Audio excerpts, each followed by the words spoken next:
Дуа кылып жатып омин деп колубузду бетибизге сүрсөк болобу же сүрбөй эле омин деп койсок болобу?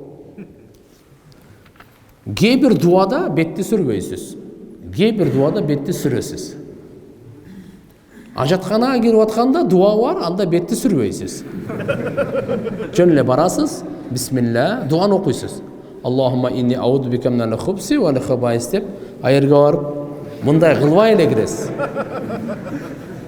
Жараткан Алла Таалага колуңузду көтөргөндө Ибн Масуд радиаллаху анху айтат, пайгамбарыбыздан үйрөнгөн, пайгамбарыбыздын доорунда фатва берип турган сахаба. Фатва берип турган сахаба Ибн Масуд радиаллаху анху. Ошо эмне деп айтып атат? Колду көкүрөккө чейин көтөрүп дуанын адебинде Алла Тааладан жалбырап сурагандан кийин анан ошон менен бетиңизди сүрүп коюңуз дейт. Мына пайгамбарыбызды көргөн сахабалар, пайгамбарыбыз кээде колун көтөргөндө эки колтугунун актыгы ушундай көрүнөт эле дейт. Я Алла деп турап ушундай. Мына бул жерде көтөрө берип, токто кайрына чейин узарса ушу көтөрүп дуа кылат эле дейт. Макул, ошон үчүн бетти сүрүү дагы биздеги бар нерсе. Анан кээ бирлер эми чындап эле буларга да жимне тийгендер болсо керек. Ар эле 1 минут сайын эле кайра эле бирөө келсе деле нанос деген кайра бүткөндөн кийин кайра анан ошолорго кичине жадатып жүргөн болсо керек дагы, айткан суроо болсо керек дейм да. Андай эле көп көтөргөн кажети деле жок. Ошон үчүн баардыгы инсаф менен болсун. Шариятыбызда кайда көтөрүш керек, кайда көтөрбөш керек бар. Салафит деген эмне мазхаб, кайсы мазхабтагы бул же мазхабы барбы жокпу дегендей.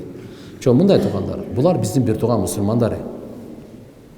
Алхамдулилля, бардыгы. Эми булар көбүнчө Хамбали мазхабындагы негизделген. Ошон үчүн азыркындай жек көрүп тияк бияк неме эч качан болбосун. Бирок биздеги Орто Азиядагы мазхаб бар, иншалла Ханафи мазхабтан. Алар дагы бир туугандар. Макулу, урушуп, талашып, жек көрүү деген совсем буга болбош керек тууган. Сапарда кетип баратып дейт, намаз убагы болуп калса, пешим намазынын убактысы болуп калса, ошондо парыз намаздын окуп койсо болобу же бардыгын окуш керекпи сүннөттөрүн кошуп дейт. Сапарда сүннөттүн өкүмү нафилге айланат. Нафилдин өкүмү окусаңыз сооп, окубасаңыз күнөө болбойт. Багымдаттын сүннөтүн пайгамбарыбыз сапарда да таштаган эмес. Эми пешимдин сүннөттөрү бар, шамдын сүннөттөрү бар, куптандын сүннөттөрү бар. Күчтүүлүк жактан багымдатка караганда кичине бир тепкич төмөн турат. Багымдаттын сүннөтүн кээ бир алымдар буну важип деп айтат.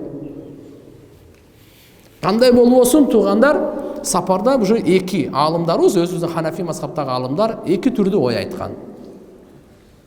Кээ бирлери сүннөттү таштаган абзел деген. Алла Таалам жеңилдик берип, касырга чейин жеңилдик берип атат. 4 рекеттүүнү 2 рекет окуп койсоң мен үчүн болот деп атат. Орозодо эле мейли кармабай эле кой дейт. Масы кийип алган кесин 1 күндө эмес 3 күнгө чейин сага уруксат бердим деп атат. Жеңилдиктерди эми кабыл кылбайлыбы дейт.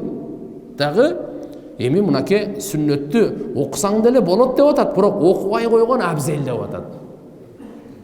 Кээ бир алымдар айтып атат биздин Ханафи мазхабтагы жок. Окубай койсоң күнөө болбойт го, бирок окуганың абзел дейт. Түшүндүңүздөрбү? Эми кээ бир алымдарыбыз бар. Рашид Ахмад Гангохи рахимахулла мындай дейт экөөнү.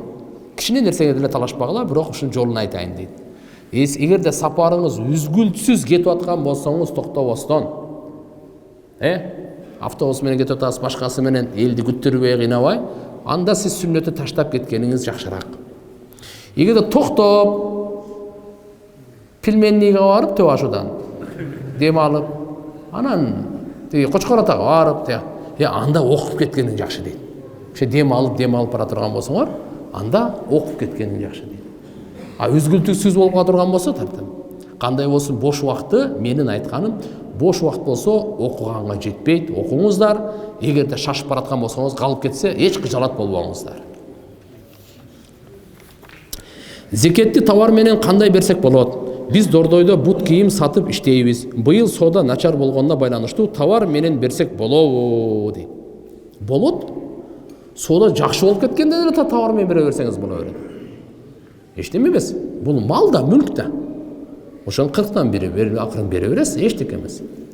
Зекетти сөзсүз эле акча менен эмес, товардан деле зекетиңизди бере берсеңиз болот. Макулбу? Эмне менен иштейсиз? Краска менен иштейсиз. 40 тонна краска экен, 1 тонна красканы бейбешараларга берип койдуңуз. Мисалы.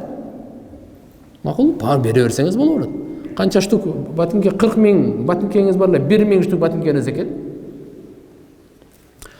Аялы күйөөсүнүн бутун өпсө болобу дейт.